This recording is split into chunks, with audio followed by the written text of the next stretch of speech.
Hello everyone, welcome back to Faithful to the Traitors, where we are here to discuss the Traitors Canada, Series 3, Episode 2.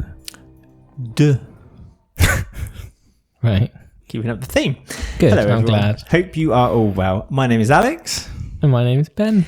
If you like the podcast and you'd like to follow us on social media, or indeed find other ways to watch or listen us, you can find listen us. You can find all the details on our Linktree, linktr.ee/faithful2. On there's got all the links to everything I just described. And if you do follow us, please don't forget to subscribe, ring the bell, give us a follow, give us a thumbs up, give us 5 stars, give us all the good stuff.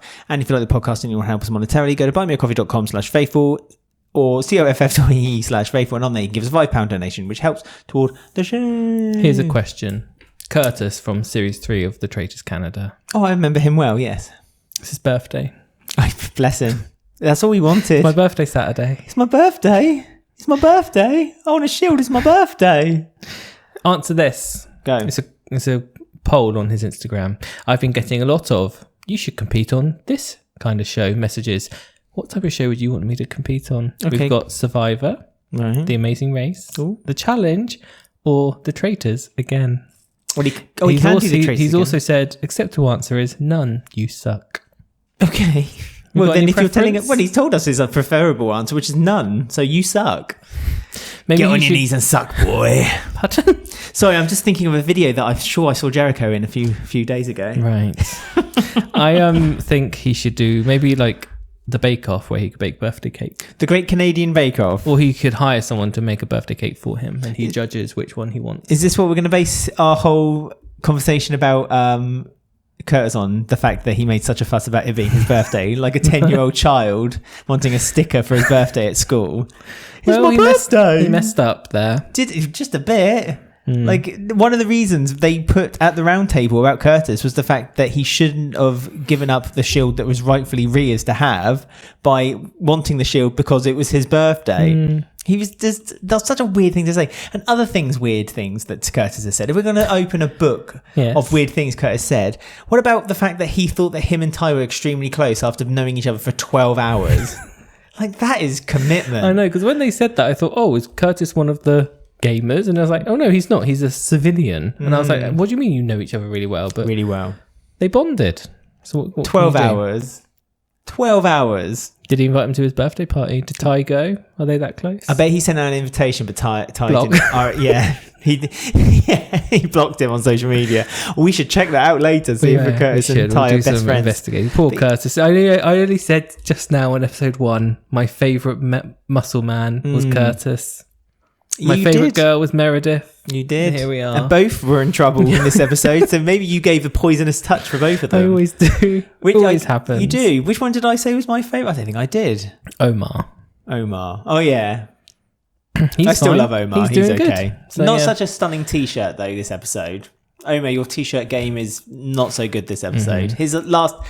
The last part was great. Like, his was ostrich staring at you going, where? That was perfect, but not so much. Not so much this time around. Although I would say, sorry to interrupt, but I would say that Corrine's 1950s inflatable camping pillow dress was outstanding. I know, when when I saw her in the forest, I thought you've come as a bed. I saw her in the forest before I watched the TV programme. She's come as a bed this week. Yes. So, well, the outline of a bed without the duvet. But it was the pillow, wasn't it? So the bit that covered her breasty dumplings was Right, her chest. Was the inflatable pillow. But then she was wearing like 1950s diner style.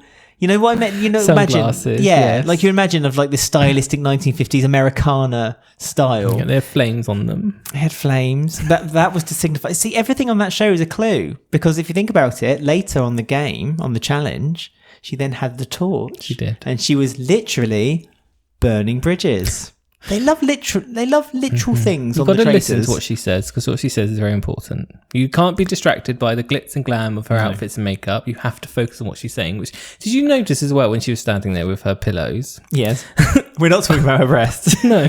Literally her pillows. All of the cast were just kind of like in a daze looking at her. I Like was a in a lot daze. of them. Like the straight ones, the gay one, all of them were just in a daze at Corrine, just stood there in her outfits. And when she's around the round table, she sort of lurches over them and they all shatter to pieces. It's almost it's like they expect it now. You know what I mean? It's like Karine, it's like they don't really, it's not a surprise the way Karine acts around them. But like you said, when she was talking around the round table, she leant into Dom and said, do you have any suspicions? It was very, very pantomime, very camp, very Karine. Very camp. Very much more, please, thank you very much. How much more could she give? We obviously have a bias where we always say that Claudia Winkleman, the UK presenter, is probably our favourite. She's British camp. But Karine's French camp. Karine takes camp and decides, you know what? French. Not enough. That's right, yeah. You know what? French. Make it a bit French, and it's also camp but stylish. It's ooh la la camp. That's what it is. Ooh la la. Yes. So, love her. The decision between the traitors. Should we go back on track? Yeah, carry on. They picked Venus. They did. Over Ty. Sad. Poor Ty. He didn't say, man, a few words. A little talent. He looked pretty grumpy, didn't he? He was just there with occasion. Yeah, he was folding his arms in episode 1, in the trailer for episode 2, in the bit in episode 2. It's just like he didn't really do much. So, not fussed. Really. What Ty did, we didn't see on camera, and that was the mad, passionate relationship between him and Curtis. And but also Kevin, apparently. They both went. Apparently they were best friends, but Kevin wanted to throw him under the bus. I don't know what's going on with that either.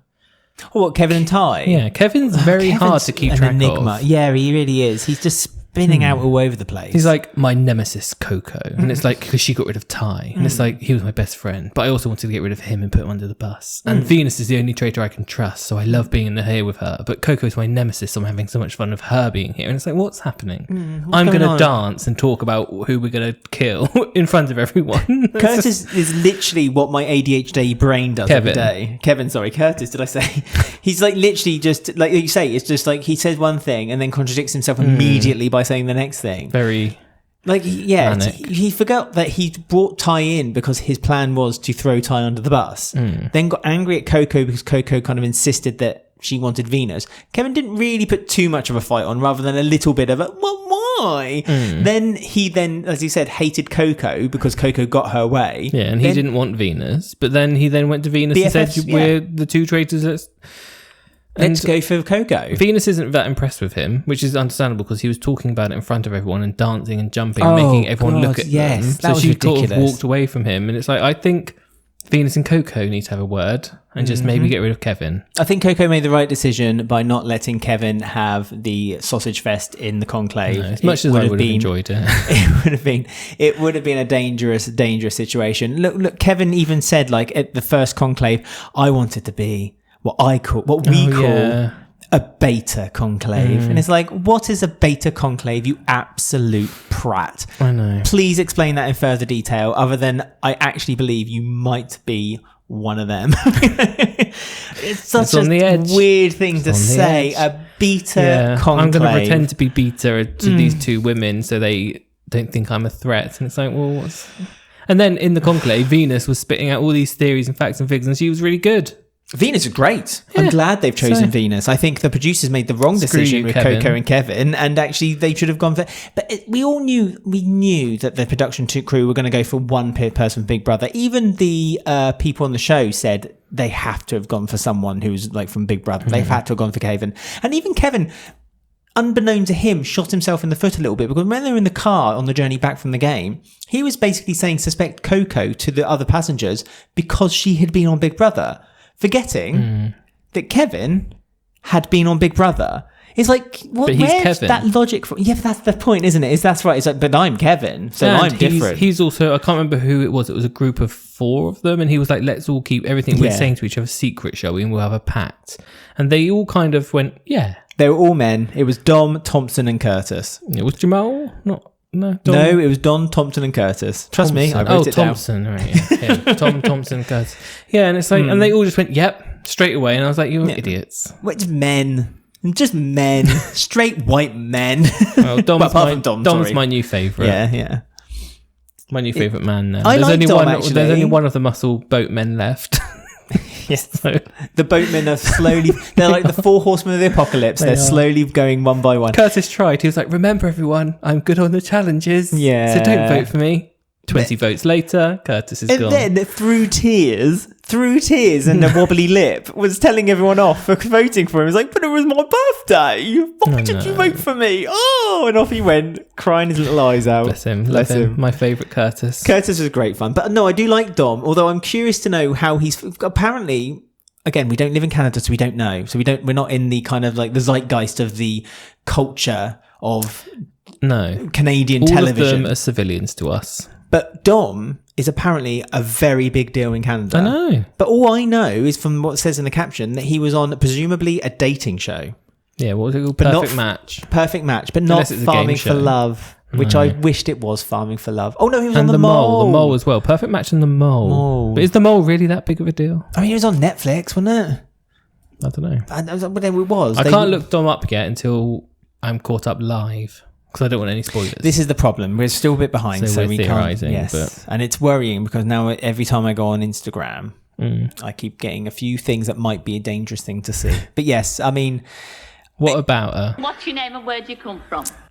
Who are we going for first? Ty and Curtis. Oh, you're going to do that? I don't know enough information to string out separate individual fact files. Come on, then, give us a fact file about Ty and Curtis. Ty likes basketball. Oh, you're just doing this off ad hoc? Go for it. Are you just making this up?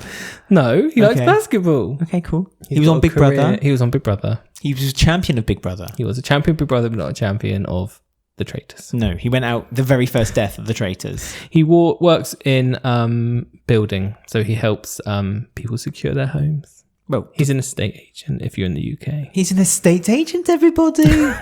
He is available for DMs for mortgages and collabs. Well, Canada looks lovely on these clips. Let's go for a house Maybe in I Canada. should look for a house in Canada. Beautiful. So what else does he do? Basketball, working out, got a girlfriend. Good. Perfect body, likes cooking, likes fashion, clothes, Perfect so man. It's someone who's on Instagram who makes a bit of money from that. A perfect man, but he came across a bit grumpy for me on the Traitors, sadly. Good. Sorry, Ty. Love you. Bad luck, Ty, and you can't come back either because you've been murdered. Yep. And his coffin. I feel like they wanted someone with a longer name to use that prop for because they did a whole big thing of someone chipping it away, and it was Ty. Yeah, they recorded that scene of the masked individual chipping using a chisel. Yeah. They thought it was going to be Shinesi. It was going to be 20 letters, but no, 2 letters. Yeah. Ty. So there you go. What about Curtis then? What about Curtis? Tell me more. Well, everyone. Go on. Curtis is a vocalist, everybody. Well, we found a video of Curtis playing his guitar, and we were going to use that for our intro of the episode today, but then we decided it wasn't worth the copyright strike, so we went against the idea. So he's in a band, which... What's the band called? Fight for something. Fighting for Ichua. What's Ichua? Ichika. What is Ichika? I don't know. But they're fighting for it, and I believe it's a good cause. New single, Echoes, is now on Spotify. Echo. Stream it now, everyone. Do you reckon they Full clear skin. Do you think they use reverb on the song Echoes? We'll have to stream it and find out. I might. I'll give him 2p from a Spotify account. Curtis also likes working out, as does Ty, which is probably where their bond comes from. I think you could argue that pretty much everyone on the show likes working out. And he likes dogs. That's good. Which he's got a cute dog, to be fair. Oh, that grey, scruffy... Oh, yes. Good boy. Ultimate good boy. Ollie. That's a lovely name for a dog. I approve. He's had a photo shoot done where he looks beautiful. He does. So there you go, look into the cameras. And he's an animal man. He likes animals, singing, working out. Perfect man. Lovely. It looks like he's just started that Instagram account as well. There's only 47 posts. Well, he's a civilian. And his followers are quite low. We follow him. Well, there you go. Thanks to us. So there you go. And also... Christopher James from the Traitors Canada. Our mate Chris. Who also got murdered very early on. Which was such a shame because Chris... So they have that bond. Yes. There you go. Chris and Curtis should do a collab. Chris and Curtis. It sounds like a show that I'd watch. Chris and Curtis. It'll be like a fly on the wall documentary show where Chris and Curtis... What show away. They should both apply for the same show because Curtis was looking for options for shows to apply for. Naked and Afraid. Why don't they both do a series of Naked and Afraid together? Well, there you go. See, careers sorted, loves. You're welcome, Curtis. DM us for career advice and mortgages. Well, that's for Ty, not us. Well, no, we'll just pass them on to Ty. That's what we'll do. The mission this week, yes, not the best. It was a bit dumb. It made no sense. There's good missions and there's ship missions. This felt like that the production crew were given 10 minutes, a piece of string and some red bags and were told go. It was just and ridiculous. There it was. It was like you had the blinds. For some reason, they were like, well, there's one too many people. And it's like, well, that's you. You're the production team. Why is there one too many people? You chose this rule, Karine. Who knows? She was like, oh, there's too many. So one has to sit out for no reason. So that happened. Then they got put into random pairs where she just picked them down the line. Yeah, I you know. two who were standing next to each other. You two. But then they thanked her later. It was Lizette, wasn't it? And later on in the car, they thanked her for choosing such good teams. It was like, it really was just random. That's where you were standing. It was literally where your shadows were. Yeah. And they just got put on blindfolds, and they were all just told to shout at them and say, walk left, walk right, and grab a bag that's hanging from a twig. And it was just ridiculous because they were all doing it at once. If you have 10 teams of 2, you're going to have 10 different shouting voices. And it's not going to work very well. Was it Rhea that decided that she was going to pitch change slightly? Yes. Yeah, that was I have the brilliant idea, is what she said. I'm going to change my pitch. And I did. But they did get the most red bags. Curtis was like, it worked. I could hear her. Yeah. I could hear her through the trees. And how did Curtis thank her for that plan? My birthday. By asking that he could have the same shield. Yeah, I mean, to be fair, there was a part 2 to the task because it was so rubbish that they then had like 5. This was better. The red budget went here. 5 bridges. 4. And, was it 4? Only 4. Okay. That the budget only went so far. They had to go into teams and had to write who deserves to take the shield out of the 2 that were being paired up. So it was like it's the game that they like was unique about 20 years ago, but now every game show does it, which is basically if you say each other's names, you get, or if you say the same name, you get the shield. If one of you doesn't say the same name, if you're selfish, you don't get rewarded, basically. And Rhea, it was just stupid for Curtis because Curtis it's his said, birthday. Yeah, but he said, "You did really well, Rhea. You deserve the shield." And she thought, well, yes, like I changed my pitch, so yes. Yeah. But he was like, but she also said, it's your birthday on Saturday. Yeah. To be fair to so she's gonna want to give me the shield today, even though it's not my birthday for a few more days. No, it's just the next day. It was the next day. His birthday was Saturday, the next day of filming, was it? It must have been. But he, to be fair to him, he did bring this up at the Roundtable, which we mentioned earlier. And Rhea did confess that she was excited for his birthday, but she but she did add a disclaimer to, I'm excited in the sense that we get to celebrate your birthday tomorrow, not that I want you to have a shield. No. I think Curtis had his band all lined up for to come into the castle and sing. Well, Echoes. we'll book him for the final of the podcast. We'll have the band in the background. Can you imagine? It was like, remember that episode of The Biggest Loser when they had that singer on there and she just sang randomly when she did the way in. Yeah. Curtis, like as he was leaving, as his farewell, his band comes in from either side and he starts singing Echoes to the band, to the Stream table. it on Spotify now. Yes, winks at the camera, stream it now. Yeah, so sadly, I mean, again, Karine loves her explosives because she blew up the lake last episode. Lucky her pillow didn't blow up, that's all I'm saying. Well, quite. And now she's blowing up the bridges while all the people are still on it. And it's all very dangerous on the Canadian Traitors. They don't have a lot of health and safety, I feel, because I love it. The explosives are very close to people's ankles. I want to see burns. And they have free medical healthcare in well, not free, but you know what? It's not like America where they can sue. Canada, just get in your hospital. She literally set it alight and then said, you might want to run really slowly. And like before she even finished her sentence, the explosion went off. And who was the first one? It was Curtis. And he had to really go to get off that in safety. I have to say, watching... And one of them just fell off the end. Was it Kitten? No, I think it was Omar. Yeah, just fell off. Just gave up. And it's really dangerous because they could have jumped on top of the other person who was still underwater at the time. It's just the whole thing is dangerous. Well, 2 things I got out of this. But they all lived. Exploding bridge. Well, yes, of course. Yes, 3 things. They all lived. The second thing was that if the person who was at the base of the bridge, if we say the nearest to the shore, had just simply walked onto the shore, they would have needed any of those dramatics. Arms. She would have burnt you though, wouldn't she? She would have set you on fire. She would have burnt you. That's true. Don't come near me. Never thought that one through. And the third thing I thought was that because I know now that Kevin is such an alpha, such a man, playing a beta, him running across that bridge was literally like watching with his top off, with a life vest on. Was like watching simply a replay of just Baywatch, I guess, or something very manly and masculine. Him swinging his arms left and right, and dancing earlier in the garden. Really Kevin, made alpha for me. He really does think he's like... I jest, of course. ...the top traitor. And the fact that he's not makes it a mix of like annoying to watch. It's not annoying yet because it's only episode 2. Oh, it will be annoying. Yeah, I can feel like... Because he's so like... Everything he says feels like he's doing it to camera, like the things he says, and he doesn't actually think what he's saying, because that's why none of it really adds up correctly. He's quite dorky, to be fair, and he's got this over sense of self, which is a good thing. You should have, you should big up yourself. No one else will, but like at the same time, it's like know when to not. Kevin needs to just calm down, take his foot off the accelerator a little bit. Yeah, but none of the traitors were really brought up around the round table for our first banishment. No, not at all. 4 names were brought up. Curtis's name, obviously, he was brought up by Dom, Jamel, Omar. All pretty much said, well, and another thing that really wound Jamel up was the fact that Curtis accused Omar because he went red-faced at the round table after the blindfolds, and Jamel was like, you also went red-faced. You went red as a tomato. Yeah, so based on your theory, you're then a traitor. And really Curtis couldn't answer that, could he? He was like, oh. He busted his ass in challenges, though, don't forget. Exactly. Stay. Meredith got brought up by Curtis. She's having a bad time. But and Lisette. So do you want to talk about the argument between them two? Yes, well, I was here loving Lisette. Yes. I thought you're quite cool. But then as the episode got towards the end, I was like, actually, I don't know if that was very cool. I don't like the way she handled it. It was like, you're on the traitors and you're getting upset that someone's accusing you of something with no evidence. And it's like, well, get ready. There's going to be a lot more of it. That's going to happen all the time. And the funny thing is Lisette then brought up later after her big shout, because the whole house heard her shouting at Meredith. And she stormed off as well. Like Meredith was...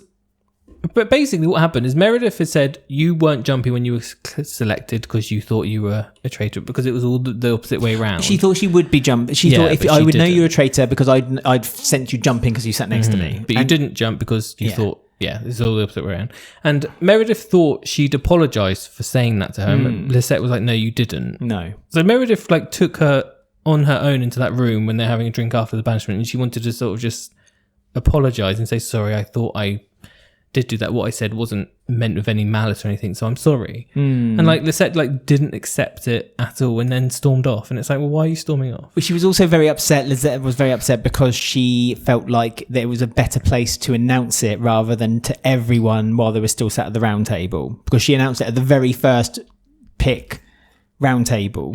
And I think Lisette was like, well, you literally put a target on me the moment you said that out loud in front of everyone. Not many people have been talking about it, really. I don't think anyone had been talking about it. Her outrage at Meredith has actually brought it to people's attention more. And that's what Lisette was worried about afterwards, because Lisette then went and talked to a group and said that now I've had this argument. If Meredith is a traitor, she's going to murder me. And if she's not a traitor, the traitors are going to see this as a good excuse to murder me. And who did she say that to?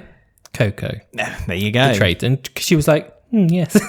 Good idea. It's a good idea. So write that down. So again, Lisette kind of drew the target on her own back again by giving an idea. Because Charla was like, I have to keep away from my wife, but obviously she's crying, she's upset. So Jade, can you go and talk to her, Jade, can you talk to my wife?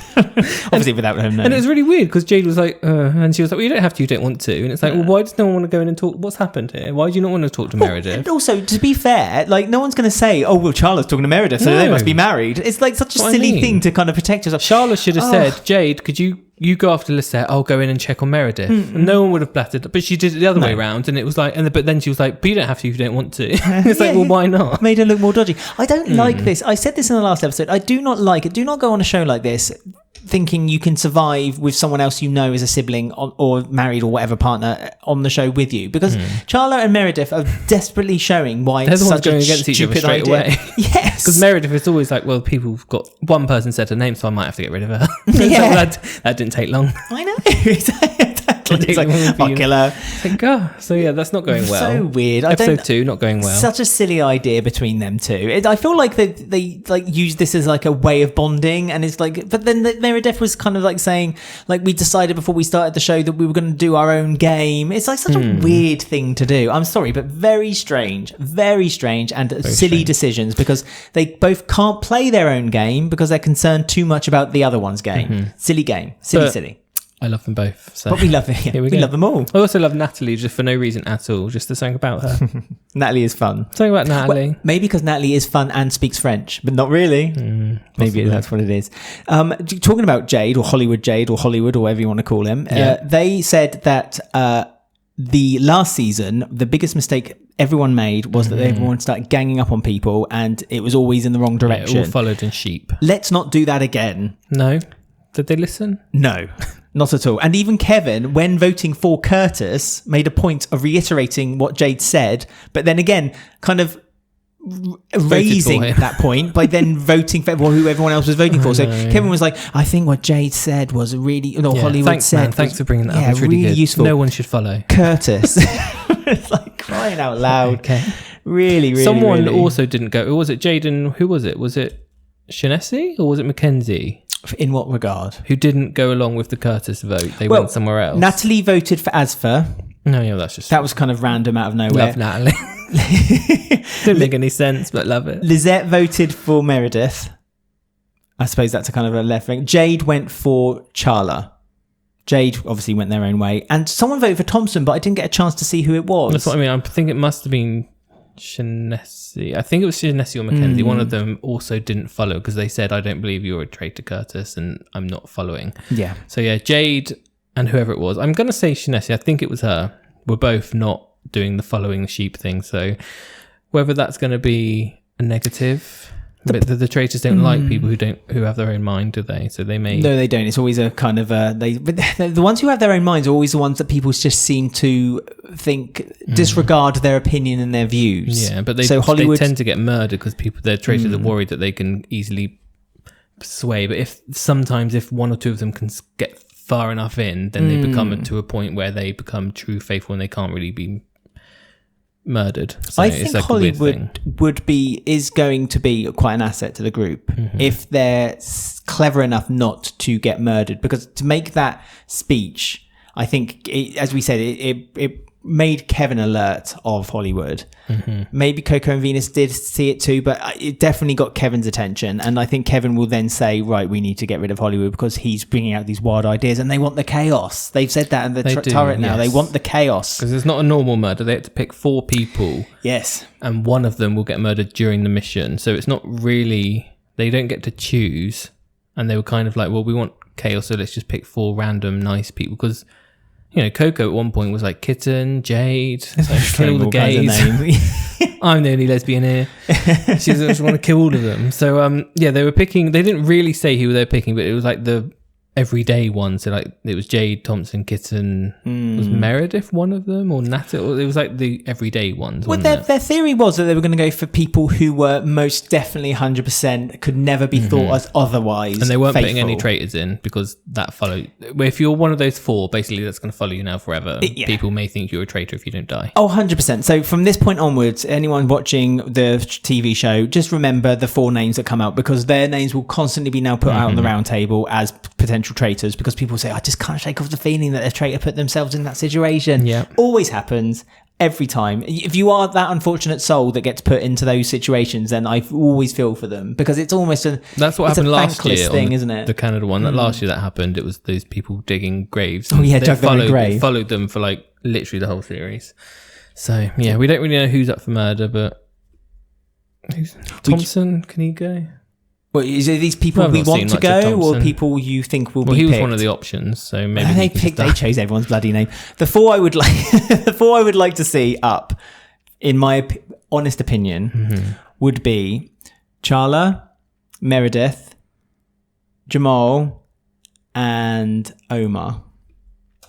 There you go. I went there. Right. Well, which one of them do you want to die then? Well, the thing is, I don't think the traitors have the decision. No, they don't. It depends on the mission. It depends on the mission. I think the biggest loss to the game would be Jamal, and I think the least biggest loss would be, no offense, but Meredith. Because because I don't think Meredith is playing a very good game. Yes, she is. She's having a breakdown every 5 seconds. Yeah, well, I like and Charla's not helping. And I think also for the good of Charla and Meredith, I think one of them needs to go so they can then properly play their honest game for their own sake. I love them, but look, I don't dislike anyone. I want to get rid of Sarah Nicole because of her red outfit she had on. What, the Kylie Minogue get you out of my head outfit? Not Kareen approved. No, I mean, Kareen must have been pissed off about that. Trying to upstage me. Well, take these pillows. Kareen will come in the next episode. She'll come out with 2 like fried eggs. Or like She came in Sunita. with loads of hair extensions around the banishment table, didn't she? She went from No, a she bob. crimped it. I thought Yeah, she but crimped she went it. from a short bob to long crimped hair. It's like, and it was blonde, not red. It's like, Corinne needs to come out as Sunita from X Factor. If you know, you know. And I can see her pulling that off. I can actually. 100% see her doing that. Well, there you go then. So next episode, we're going to find out what this game is with these Yes. four and which one's going to get murdered. Oh, exciting. So if you have any, sorry, I have to do my bit, don't I? So if you have any thoughts, feelings, if you have an inkling, then do get in touch with us by finding our link tree, linktr.ee/faithful2 on there. It's got all the links to our social media where you can DM us, or you can get in touch with us by commenting underneath the video on YouTube or on Spotify, or listening to us on any of your favourite podcast apps. Please subscribe, please follow us, please give us 5 stars. It really helps with the podcast. And another way you can help us is by going to buymeacoffee.com/faithful or coff.ee/faithful. On there you can give us a £5 donation, which is the equivalent of one of those travel pillows that Corinne was wearing today. Only half. Yes, if you buy 2 coffees for us, then you get the full set. Just do that. Go on, it'll be fun. There you go then. So until next time, remember to stream Echoes by Curtis on Spotify. Better. And we will see you soon. Goodbye. Bonsoir.